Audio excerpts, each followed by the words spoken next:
Hello friends, welcome back to another vlog. അപ്പോൾ ഞാൻ ഈ വീഡിയോ ഷൂട്ട് ചെയ്തിട്ട് കഴിഞ്ഞ ശനിയും ഞായറുമാണ് ഞാൻ അത് ഷൂട്ട് ചെയ്തിട്ടുണ്ടായിരുന്നത്. പക്ഷേ ഞാൻ ഇടയ്ക്ക് ഓവർ വോയിസ് എടുക്കും, പിന്നെ എനിക്ക് ഓവർ വോയിസ് എടുക്കാനുള്ള ടൈം കിട്ടില്ല.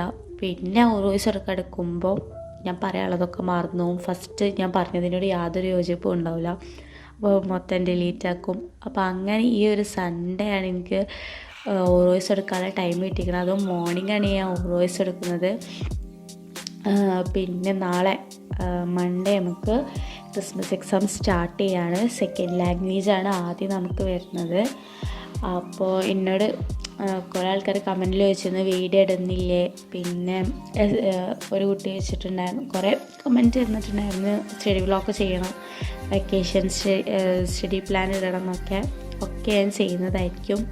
അപ്പോൾ ഫസ്റ്റ് സെക്കൻഡ് ലാംഗ്വേജ് കുറേ ആൾക്കാർ ഉറുദു, സംസ്കൃത്, ഹിന്ദി, മലയാളം, അറബിക്കും ഒക്കെ എടുത്തവരുണ്ടാവും. ഞാൻ സെക്കൻഡ് ലാംഗ്വേജ് അറബിക്കാണ് എടുത്തത്. ഹിന്ദിയാണ് എടുക്കാനുള്ള പ്ലാൻ ഉണ്ടായിരുന്നത്. ബട്ട് എനിക്ക് കിട്ടിയ സ്കൂളിൽ ഹിന്ദി സെക്കൻഡ് ലാംഗ്വേജ് ആയിട്ടില്ലായിരുന്നു. അപ്പോൾ ഞാൻ അറബി ചൂസ് ചെയ്തു. മലയാളം എഴുതി മടുക്കും, അതിനെക്കാട്ടി നല്ലത് അറബി സിമ്പിളായി എഴുതി ഇതാക്കലാണ്. ബട്ട് കുറച്ച് ടഫുണ്ട്, എനിക്ക് ഇഷ്ടമല്ല അറബി, അത് വേറെ കാര്യം. പിന്നെ എന്താ പറയുക, ഒന്നും കൂടി എളുപ്പം നോക്കുമ്പോഴും അറബിയാണ്. അപ്പോൾ ആ ഒരു കാരണത്താലാണ് ഞാനതെടുത്തത്. പിന്നെ കഴിഞ്ഞ സാറ്റർഡേ സൺഡേ എടുത്ത വ്ളോഗാണിത്. എനിക്ക് സാറ്റർഡേ പഠിക്കാനുള്ള ടൈം കിട്ടിയിട്ടുണ്ടായിരുന്നില്ല. ടൈം ഉണ്ടായിരുന്നു, ബട്ട് എനിക്ക് വയ്യായിരുന്നു, വയറുവേദനയും കാര്യങ്ങളൊക്കെ ആയിട്ട്. എൻ്റെ സൗണ്ടിൽ ചെറിയൊരു പ്രോബ്ലം ഉണ്ട്, അപ്പോൾ അത് ക്ഷമിക്കുക. അപ്പോൾ അന്ന് ഞാൻ പഠിക്കാൻ കൊടുത്തത് മാത്സും ആ കാര്യങ്ങളായിരുന്നു. അപ്പോൾ എനിക്ക് പഠിക്കാൻ വയ്യാത്തതുകൊണ്ട് ഞാൻ പകുതി വെച്ച് ക്ലാസ്സൊക്കെ നിർത്തിയിട്ടുണ്ടായിരുന്നു, തീരെ വയ്യായിരുന്നു. പിന്നെ ഞാൻ തിയറി ബേസ്ഡ് കാര്യങ്ങളൊക്കെ പഠിക്കാനാണ് കൊടുത്തത്. സുവോളജി, കെമിസ്ട്രി അങ്ങനത്തെ ഒക്കെ പഠിക്കാനാണ്. പിന്നെ ഞാൻ പറഞ്ഞിട്ടുണ്ടായിരുന്നു, എനിക്കൊരു കമൻറ്റ് വന്നിട്ടുണ്ടായിരുന്നു, SSLC സ്റ്റുഡൻ്റ് ആയിരുന്നു, SSLC സ്റ്റഡി വ്ളോഗൊക്കെ ചെയ്യുമോ എന്നൊക്കെ പറഞ്ഞിട്ട്. ഞാൻ ഓൾറെഡി SSLC പഠിക്കുമ്പോൾ ചെയ്ത വീഡിയോസൊക്കെ ഉണ്ട്, അപ്പോൾ അത് കാണാം. ബാക്കി ഞാൻ SSLC ബേസ്ഡ് ഞാൻ എങ്ങനെയാണ് പഠിച്ചതെന്നൊക്കെ SSLCൻ്റെ പബ്ലിക് എക്സാം ആകുമ്പോഴത്തേന് ഞാനൊരു വീഡിയോ ചെയ്യുന്നതായിരിക്കും. പിന്നെ വേറൊരു കുട്ടീനോട് ചോദിച്ചിട്ടുണ്ടായിരുന്നത് എന്താ ഒരു ഇംഗ്ലീഷ് എങ്ങനെയാണ് പഠിക്കുക. എനിക്ക് ഇംഗ്ലീഷാണ് കുറച്ച് ടഫ് വരുന്നത്, അപ്പോൾ അതെങ്ങനെയാണ് പഠിക്കുക എന്നുള്ള സ്റ്റഡി വ്ളോഗ് എങ്ങനെയാണ് അതിൻ്റെ ടിപ്സൊക്കെ പറഞ്ഞു തരുമെന്നാണ്. അപ്പോൾ അതും ഞാനിതിൽ പറയുന്നതായിരിക്കും കേട്ടോ. അപ്പോൾ ഇംഗ്ലീഷ് എങ്ങനെയാണ് പഠിക്കാൻ, നമുക്ക് സെക്കൻഡ് ലാംഗ്വേജ് കഴിഞ്ഞിട്ടുണ്ടെങ്കിൽ അടുത്ത എക്സാം വരുന്നത് ഇംഗ്ലീഷാണ്. അത് കഴിഞ്ഞിട്ട് കെമിസ്ട്രി, അത് കഴിഞ്ഞിട്ട് മാത്സും ആണ് വരുന്നത്.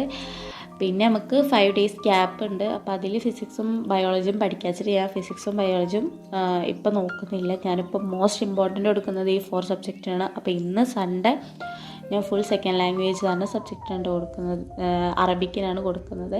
പിന്നെ ഇംഗ്ലീഷ് എന്നോട് ചോദിച്ച ആ കുട്ടീനോട് എനിക്ക് പറയാനുള്ളത്, ഇംഗ്ലീഷ് സിമ്പിളാണ്. പിന്നെ നമ്മൾ ഈ ഒരു എക്സാമിന് +1 എക്സാമിന് ഗ്രാമറിന് അത്ര ഇമ്പോർട്ടൻസ് വരുന്നില്ല.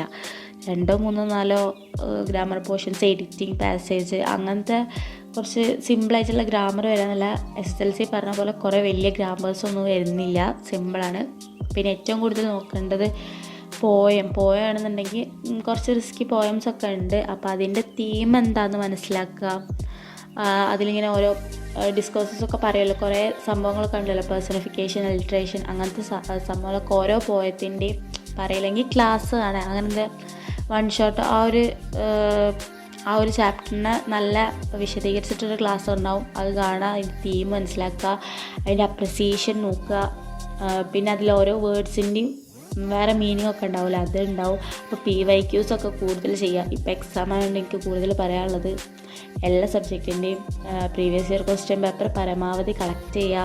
2018-19 ആ ഒരു ഇതിൽ നിന്നുള്ളത് മൊത്തം നോക്കുക, അതായിരിക്കും ഏറ്റവും ബെറ്റർ. പിന്നെ സ്റ്റോറി എന്ന് പറയുമ്പം ആ സ്റ്റോറി എവിടെ വെച്ചിട്ടാണ് നടന്നത്, എന്താണ് ആ സ്റ്റോറിയിൽ നടക്കുന്നത്, എന്തിനെ പറ്റിയാണ് പറയുന്നത്, പിന്നെ അതിലുള്ള ക്യാരക്ടേഴ്സ്, പിന്നെ ആ ക്യാരക്ടേഴ്സിൻ്റെ ക്യാരക്ടർ സ്കെച്ച് ചോദിക്കും, പിന്നെ അങ്ങനത്തെ ഒക്കെ. പിന്നെ ആ ഒരു ചാപ്റ്ററിനെ ബേസ്ഡ് ആക്കിയിട്ട് പ്രീവിയസ് ഇയറിന് എന്ത് ക്വസ്റ്റ്യൻസാണ് വന്നിട്ടുള്ളതെന്നൊക്കെ നോക്കുക. അപ്പോൾ അങ്ങനെ ആ ഓരോ ചാപ്റ്ററും മനസ്സിലാക്കി പഠിക്കുക. ഓരോ ചാപ്റ്ററിലും അടങ്ങിയിട്ടുള്ള കണ്ടൻറ്റ് മനസ്സിലാക്കിയാൽ തന്നെ നമുക്ക് എന്താ പറയുക, ഇംഗ്ലീഷ് എഴുതാൻ പറ്റുന്നതായിരിക്കും. ഇംഗ്ലീഷ് അധികം ടഫൊന്നുമില്ല. പിന്നെ എല്ലാ ചോദ്യങ്ങളും വലിച്ചു വാരി എഴുതരുത്, ഓർ ക്വസ്റ്റ്യൻസൊക്കെ ഉണ്ടാവും. ടൈം മാനേജ് ചെയ്ത് എഴുതാൻ ശ്രമിക്കുക. പിന്നെ ഇംഗ്ലീഷിലെ ഓരോ ചാപ്റ്ററും പഠിച്ചു പോകുമ്പോൾ ഓരോ ചാപ്റ്ററും എഴുതിയ റൈറ്ററിനെ നോക്കുക, അതിൻ്റെ ഓതറിനെ നോക്കി പോവുകയാണെന്നുണ്ടെങ്കിൽ നമ്മളിപ്പോൾ ആ ഒരു സ്റ്റോറിനെ പറ്റി എന്ത് എഴുതുകയാണെന്നുണ്ടെങ്കിലും ഇത് ഇന്ന ആളെഴുതിയ ഈ ഒരു പോയമാണ് അല്ലെങ്കിൽ ഈ ഒരു സ്റ്റോറിയാണ് എന്നൊക്കെ പറഞ്ഞു തുടങ്ങുമ്പോൾ ആ ഒരു ലൈനിനും മാർക്ക് കിട്ടും. അപ്പോൾ അതൊക്കെ ഓർഡർ ചെയ്ത് സ്റ്റോറി ഈ പോയം ആരെഴുതിയതാണെന്നൊക്കെ നോക്കി പോവുക.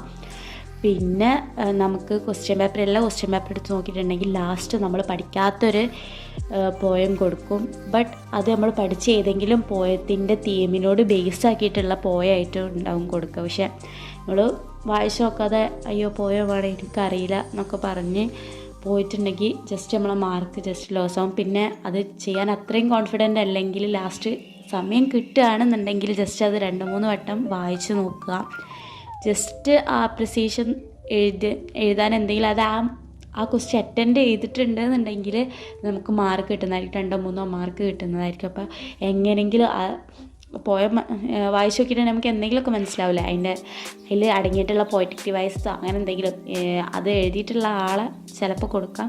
അപ്പോൾ ഞാൻ പറഞ്ഞ പോലെ ഈ പോയം ഇന്ന ആൾ എഴുതിയതാണ്, ബ്യൂട്ടിഫുൾ പോയമാണ് അങ്ങനെയൊക്കെ പറഞ്ഞിട്ട് അതിനെ പറ്റിയിട്ട് എന്തെങ്കിലും ആ ലൈനിൽ നിന്ന് എന്തെങ്കിലും മനസ്സിലാവുന്ന കാര്യങ്ങൾ എഴുതുക. അറ്റ്ലീസ്റ്റ് മനസ്സിലാവുന്ന കുറച്ച് കാര്യങ്ങൾ എഴുതിയിട്ടുണ്ടെങ്കിൽ കുറച്ച് മാർക്ക് കിട്ടുന്നതായിരിക്കും. അപ്പോൾ അത് തീരെ അറ്റൻഡ് ചെയ്യാതിരിക്കരുത്. ഈ ഒരു എക്സാമിന് അറ്റൻഡ് ചെയ്ത് തുടങ്ങിയിട്ടുണ്ടെങ്കിൽ മോഡൽ എക്സാമിന് നമുക്ക് നോക്കാവുന്നതാണ്. മോഡൽ എക്സാമിന് ചെയ്ത് പിന്നെ പബ്ലിക് ആകുമ്പോഴത്തേന് നമുക്ക് എന്താ പറയുക പ്രാക്ടീസ് ചെയ്ത് ആ ഒരു പോയത്തിനെ പറ്റിയിട്ട് നമ്മൾ പഠിക്കാത്ത പോയത്തിനെ പറ്റിയിട്ട് അപ്രിസിയേഷൻ എഴുതാനുള്ളൊരു ടെൻഡൻസി നമുക്ക് ഉണ്ടാവും. ഞങ്ങളുടെ ടീച്ചർ പറഞ്ഞ് ഇപ്പോൾ ഒന്ന് അറ്റൻഡ് ചെയ്ത് നോക്കുക. പിന്നെ നമുക്ക് ഓരോ പോയം ടീച്ചർ തന്നിട്ട് പ്രാക്ടീസ് ചെയ്ത് ലാസ്റ്റ് പബ്ലിക് ആകുമ്പോഴത്തേന് നമുക്ക് അപ്രിസിയേഷൻ എഴുതാനുള്ളൊരു ഇതാക്കി തരും എന്നൊക്കെയാണ് ടീച്ചർ പറഞ്ഞത്.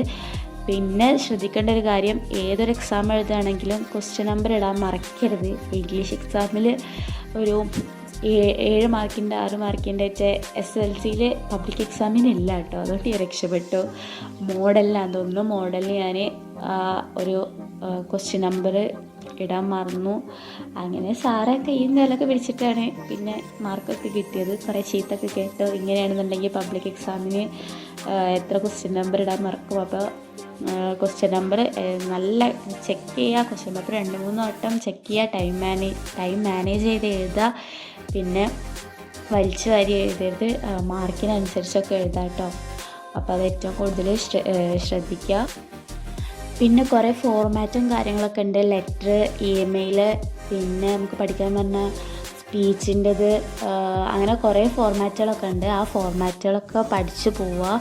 പിന്നെ ആ ഫോർമാറ്റ് പഠിച്ചിട്ടുണ്ടെങ്കിൽ നമുക്ക് അതിൽ കുറച്ച് കണ്ടൻറ്റും കൂടി ആഡ് ചെയ്ത് മാർക്കിനനുസരിച്ച് കുറച്ച് കണ്ടൻറ്റും കൂടി ആഡ് ചെയ്ത് കൊടുത്തിട്ടുണ്ടെന്നുണ്ടെങ്കിൽ നമുക്ക് മാർക്ക് കിട്ടുന്നതായിരിക്കും. പിന്നെ ബോക്സ് വരക്കാനുള്ളത് ബോക്സ് വരച്ച് തന്നെ എഴുതുക. ആ ഒരു നീറ്റും കാര്യങ്ങളൊക്കെ നോക്കിയിട്ട് എഴുതുക. എന്നുവെച്ചാൽ നല്ല നീറ്റിൽ എഴുതി പോയി ടൈം കളയരുത്.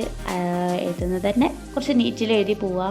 പിന്നെ ഫസ്റ്റ് പേജ് നല്ല അടിപൊളിയിൽ എഴുതാൻ നോക്കുക. ഫസ്റ്റ് പേജിൽ തന്നെ വെട്ടും കുത്തും ഒന്നും കൊടുത്തിട്ട് ടീച്ചർമാരെ മൂഡ് കളയരുത്. ഫസ്റ്റ് പേജിൻ്റെ അടിപൊളിയാക്കി എഴുതുക. പിന്നെ പരമാവധി ക്വസ്റ്റ്യൻസ് ഓർഡറിൽ എഴുതാൻ നോക്കുക. പിന്നെ അത്രയും ടഫുള്ളതാണെന്നുണ്ടെങ്കിൽ അതിൻ്റെ ഇടയിലുള്ളത് ലാസ്റ്റ് എഴുതാം. അല്ലാതെ ഒന്നാമത്തെ ക്വസ്റ്റ്യൻ ആദ്യം എഴുതിയിട്ട് പിന്നെ 20ാമത്തെ ക്വസ്റ്റ്യൻ എഴുതി അങ്ങനെ അവിടുന്ന് വലിച്ച് അറിയുന്ന ക്വസ്റ്റ്യൻസ് ആണെന്നുണ്ടെങ്കിൽ അത് ഓർഡറിൽ എഴുതി പോവുക. പിന്നെ അതിൻ്റെ ഇടയ്ക്ക് 1-2 ക്വസ്റ്റ്യൻസ് അല്ലേ എങ്ങനെ എന്തെങ്കിലും ടഫായിട്ട് കുറച്ച് ആലോചിച്ച് എഴുതാനുള്ള അതൊക്കെ പിന്നെ ലാസ്റ്റിൽ ടൈം എടുത്ത് എഴുതാം. എപ്പോഴും എക്സാമിന് പോകുമ്പോൾ വാച്ചൊക്കെ ഇട്ട് പോവുക, ടൈം നോക്കാനായിട്ട്. പിന്നെ നമ്മൾ ഇങ്ങോട്ട് തിരിഞ്ഞ് ടൈം വെക്കുമ്പോൾ കോപ്പിയടി എണീച്ചിട്ട് പൊക്കരുത്. അപ്പോൾ ഇതൊക്കെയാണ് ഇംഗ്ലീഷിൻ്റെ സ്റ്റഡി ടിപ്സ്. അപ്പോൾ ഇത് ഞാൻ കുറച്ച് മുന്നേ എഡിറ്റ് ചെയ്ത് വെച്ച വീഡിയോ ആയതുകൊണ്ട് ഇപ്പോൾ ഇന്ന് എഡിറ്റ് ചെയ്ത് ഇതാണ്. അപ്പോൾ ഇന്ന് വേറൊരു വീഡിയോ ഷൂട്ട് ചെയ്യുന്നുണ്ട്, എക്സാമിൻ്റെ സ്റ്റഡി വ്ളോഗ്. അപ്പോൾ ഞാനത് ഇന്നോ അല്ലെങ്കിൽ നാളെ രാവിലെ മോർണിംഗ് ആയിട്ടോ ഞാൻ ഇടുന്നതായിരിക്കും. അപ്പോൾ നിങ്ങൾ ഓരോരുത്തരും കമൻറ്റ് ചെയ്ത് സജഷൻസ് പറയുമ്പോഴും പിന്നെ ഇന്ന വീഡിയോ ചെയ്യുമെന്ന് പറയുമ്പോഴും എന്താ വീഡിയോ ചെയ്യാത്ത ഇനി വീഡിയോ ചെയ്യണം എന്ന് പറയുമ്പോഴൊക്കെ ഭയങ്കര സന്തോഷമുണ്ട്. പിന്നെയും വീഡിയോ ഇടാനുള്ളൊരു മൂഡും കാര്യങ്ങളൊക്കെ വരുന്നുണ്ട്. അപ്പോൾ ഭയങ്കര സന്തോഷമുണ്ട്. അപ്പോൾ താങ്ക്സ് എ ലോട്ട്.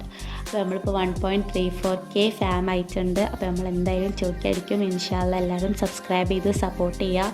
ഇനിയും ഞാൻ സ്റ്റഡി വ്ളോഗ്സൊക്കെ ചെയ്യുന്നതായിരിക്കും. അപ്പോൾ ഇന്നൊരു വീഡിയോ ഷൂട്ട് ചെയ്യാണ്ട് ഞാൻ പറഞ്ഞു. ഇന്ന് വീഡിയോ ഷൂട്ട് ചെയ്യും. എത്രയും പെട്ടെന്ന് ഞാൻ വോയിസ് എടുത്ത് നാളെ പച്ചവളായിട്ട് ഇടുന്നതായിരിക്കും. ഇനി തീരെ ലാഗ് ഉണ്ടാവില്ല കേട്ടോ. അപ്പോൾ അത്രയേ ഉള്ളൂ. അപ്പോൾ അടുത്തൊരു വീഡിയോ വരുന്നവരെ ഇറ്റ്സ് മീ ദാന. ചാ